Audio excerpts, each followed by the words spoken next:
Number क्या है जी? 666। अब आप मुझे बताएं, अगर ये मूवी एक जात के बारे में है या कोई सोशल इनजस्टिस के बारे में है तो यहाँ पर बिब्लिकल रेफरेंसेस और एक नहीं बार बार बिब्लिकल रेफरेंसेस देने का क्या तुक बनता है? वेलकम, देख रहे हैं जाट नाम की मूवी का ट्रेलर आया जी। अगले साल अप्रैल के महीने में ये मूवी रिलीज की जाने वाली है, लेकिन इस मूवी के अंदर ना सिर्फ सिंबलिज्म है बल्कि इस मूवी के अंदर साफ साफ लोगों को तैयार किया जा रहा है कि जब मुखालिफ मसीह आए तो उसके सामने सरेंडर कर देना है। ऐसी कंडीशनिंग, ऐसी माइंड प्रोग्रामिंग वाली ये मूवी है जिसको मैं आज एक्सपोज करने जा रहा हूँ। आप देखिए, इस ट्रेलर में शुरू में ही कहा जा रहा होता है he is come, he is come, he is come, यानी कि वो आ गया है, वो आ गया है। आप नोट करें कौन आ गया है। यहाँ पर आप कहेंगे कि जी हीरो की बात की जा रही है, हीरो आ गया। जी नहीं, यहाँ पर हीरो की बात नहीं की जा रही है, यहाँ पर बात की जा रही है मुखालिफ मसीह की। कैसे बात की जा रही है आगे चलकर आपको पता चलेगा। अब आप नोट करें कि अगले ही सीन में हमें दिखाया जाता है कि तमाम पुलिस वाले जो हैं उनको फांसी पर लटका दिया जाता है, वो भी एक जेल के अंदर या एक थाने के अंदर। कितने सारे पुलिस वालों को, अब लोग कहेंगे कि जी ये करप्ट पुलिस वाले थे, लेकिन अगर आप गौर करें तो ये सब की सब मुखालिफ मसीह की ट्रेट्स हैं जिसके बारे में खुदा का कलाम हमें साफ साफ बताता है कि वो लॉलेसनेस वाला बंदा होगा, यानी कि वो किसी कानून को फॉलो करने वाला नहीं होगा। तो यहाँ पर कानून जो है उसको फांसी चढ़ा दिया गया है, लॉलेसनेस यहाँ पर शो होती है।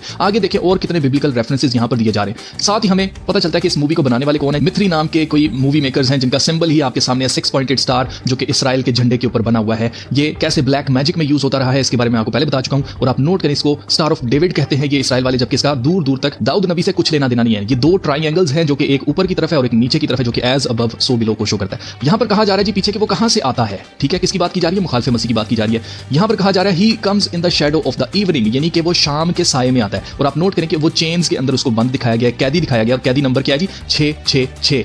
अब आप मुझे बताएं, अगर ये मूवी एक जात के बारे में है या कोई सोशल इनजस्टिस के बारे में है तो यहाँ पर बिब्लिकल रेफरेंसेस और एक नहीं बार बार बिब्लिकल रेफरेंसेस देने का क्या तुक बनता है? आप कहेंगे नहीं यार, यहाँ पर हीरो की बात की जा रही है, यहाँ पर बात की जा रही है कैदी की। भाई एक नंबर है, ये तो कहीं पर भी नंबर आ सकता है। आपको जहां पर 666 नजर आएगा तो आप कहेंगे जी नहीं, मैं ये कहूंगा उसकी रीजन ये है 666 मुखालिफ मसीह की छाप का नंबर है, उसके नाम का अदद है। इसके बारे में खुदा का कलाम हमें बताता है। इसके अलावा बाइबल के अलावा ये कहीं पर भी आपको नंबर पढ़ने को नहीं मिलेगा, जिसका साफ साफ मतलब है कि यहाँ पर जानबूझकर बिब्लिकल रेफरेंसेस दिए जा रहे हैं। क्यों दिए जा रहे हैं? क्योंकि ये मुखालिफ मसीह को शो कर रहे हैं। आगे चले तो आपको मजीद क्लियर होता चला जाएगा। देखिए ट्रेलर में क्या होता है, मार धाड़ हो रही है और पीछे कहा जा रहा है and disappears before the light appears. इससे पहले कि रोशनी आए वो गायब हो जाता है, यानी कि वो शैडोज के अंदर रहने वाला है, यानी कि ये डार्कनेस को लेके आने वाला एक शख्स है जिसके बारे में बताया जा रहा है इस मूवी के अंदर। फिर सिर्फ यही नहीं, इसको गॉड और डेविल का रेफरेंस भी दिया जा रहा है। यहां पर देखिए, अगर ये किसी जात के बारे में है तो यहां पर ये ट्रेलर के अंदर क्यों कहा जा रहा है इज ही द डेविल, क्या वो शैतान है? फिर आगे चले जी, आगे कहते हैं कि नहीं वो शैतान नहीं है, then he is a god. अब मैं आपको बता चुका हूं कि मुखालिफ मसीह खुद को खुदा डिक्लेयर करेगा। खुदा के कलाम में दर्ज है कि जब वो आएगा तो वो खुद को सब इल्हों से, जो भी अपने आप को खुदा कहते हैं, जितने भी लोग खुदा हैं, उन सब से वो खुद को बड़ा बनाएगा। तो अगर ये किसी जात के बारे में है तो यहाँ पर खुदा और शैतान की बात क्यों की जा रही है? इसलिए की जा रही है क्योंकि ये सब के सब बिब्लिकल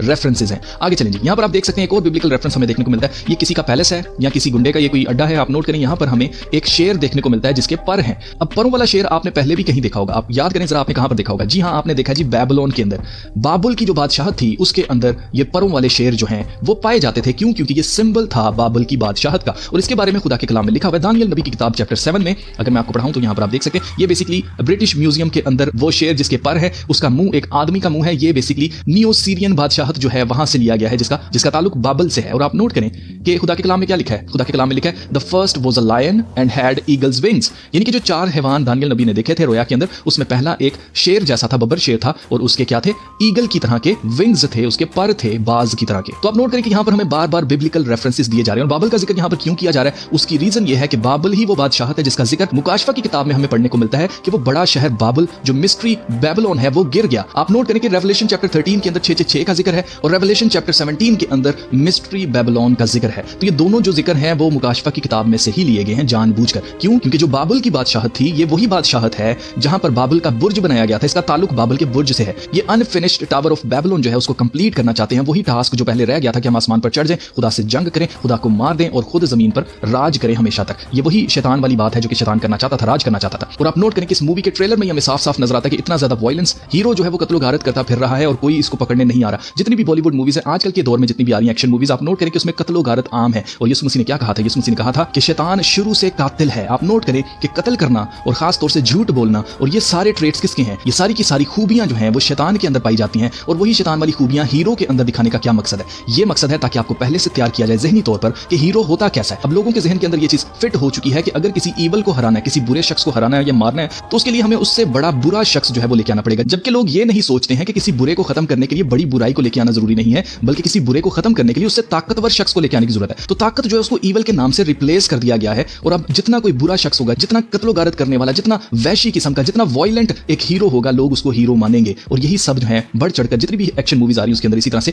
हीरो को दिखाया जा रहा है, ताकि कंडीशन किया जा सके, लोगों को तैयार किया जा सके मुखालिफे मसीह की बादशाहत के लिए, ताकि जब वो आए तो कोई उसका मुकाबला करने के लिए ना उठ सके और सब उसके सामने सरेंडर कर दें। आप नोट करें खुदा के कलाम में क्या लिखा है। खुदा के कलाम में लिखा है, and they worship the dragon which give power unto the beast. यानी कि जो लोग भी मुखालिफे मसीह की पूजा करेंगे वो बेसिकली किसकी वर्शिप कर रहे होंगे? ड्रैगन की, यानी कि शैतान की। And they worship the beast, और वो मुखालिफे मसीह की भी प्रस्तिश करेंगे, saying who is like unto the beast who is able to make war with him. यानी कि कौन उससे जंग लड़ सकता है। तो यही सब कुछ इन मूवीज के अंदर दिखाया जाता है कि यार वो तो इतना पावरफुल है, इतना वो वॉयलेंट है, उससे कौन लड़ सकता है? कोई उससे नहीं लड़ सकता, वो बड़ा फियरलेस है। इस तरह का हीरो दिखाया जा रहा है जानबूझकर, और ये सब माइंड प्रोग्रामिंग लोगों की हो रही है। अब आप नोट करें, इस तरह की एजेंडा वाली जो मूवीज होती है उनकी रिलीज डेट्स को आपने लाजमी नोट करना है। और मैं आपको हमेशा बता चुका हूं कि जब भी कोई नंबर बनना होता है ना, तो ये कभी क्या करते हैं, डेट होती है और आगे महीना होता है। लेकिन यहां पर इन्होंने क्या किया, इन्होंने यहां पर महीना और साल बताया, इन्होंने डेट नहीं बताई, जबकि 10 अप्रैल को ये मूवी रिलीज होनी है। आप नोट करें कि ट्रेलर के अंदर जानबूझकर महीना और साल जो है वो दिखाया गया। क्यों दिखाया गया? क्योंकि एंड पर ये क्या नंबर बनता है? ये नंबर 13 बनता है। कैसे जी? अप्रैल चौथा महीना है और इसी तरह से 2, 2, 4 और 5 को जमा करेंगे नंबर 9 बनता है, 9 और 4 को जमा करें तो नंबर 13 बनता है। तो आपके सामने है ये वजह है जिसकी वजह से यहां पर महीना और साल दिखाया गया। मजीद सिर्फ न्यूमरोलॉजी यहां पर नहीं चल रही है। अगर आप गौर करें तो ये ट्रेलर किस दिन को रिलीज किया गया है, तो आप नोट करें कि ये 6 दिसंबर 2024 को रिलीज किया गया। 6 दिसंबर को अगर आप नोट करें तो दिसंबर 12वां महीना है और 6 तारीख है। ये 666